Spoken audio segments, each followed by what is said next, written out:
नमस्कार मंडळी. भारतामध्ये लग्न दोन प्रकारे केले जाते. एक म्हणजे तुमच्या पारंपरिक पद्धतीने आणि दुसरं म्हणजे कोर्ट मॅरेज. जर तुम्ही लग्न पारंपरिक पद्धतीने करणार असाल तर तुमच्या धर्मशास्त्रानुसार तुम्ही सर्व विधी जर पूर्ण केली तर ते तुमचे कायदेशीर लग्न मानलं जातं.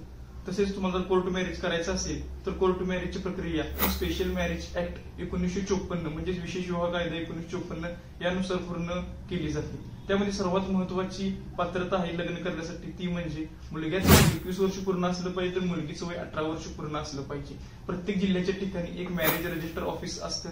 त्या ऑफिसमध्ये विहित नियमांतील एक अर्ज असतो. तो अर्ज दोघांनी भरून तिथे सबमिट केला तसेच त्याच्यासोबत असणारी सर्व कागदपत्रांची पूर्तता केली. तीच कागदपत्र म्हणजे आधार कार्ड, मुलग्याचं व मुलगीचं 2 पासपोर्ट साईज फोटो, रहिवासी दाखला तसेच 3 साक्षीदार हे सर्व सबमिट केल्यानंतर मॅरेज रजिस्टर ऑफिसर तुम्हाला 30 दिवसांची एक तारीख देतो. त्या 30 दिवसाच्या तारखेच्या मधील कालावधीमध्ये तो त्याच्या मॅरेज रजिस्टर ऑफिसमध्ये एक नोटीस जाहीर करतो. त्या नोटीसद्वारे कोणाचे काही ऑब्जेक्शन असतील तुमच्या लग्नासंदर्भात तर तो स्वीकारतो आणि जर कोणाचे ऑब्जेक्शन नसतील तर 30 दिवसांच्या नंतर तुम्हाला मॅरेज रजिस्टर ऑफिसर एक सर्टिफिकेट इश्यू करतो. ही सर्व प्रोसिजर आहे कोर्ट मॅरेजची. धन्यवाद.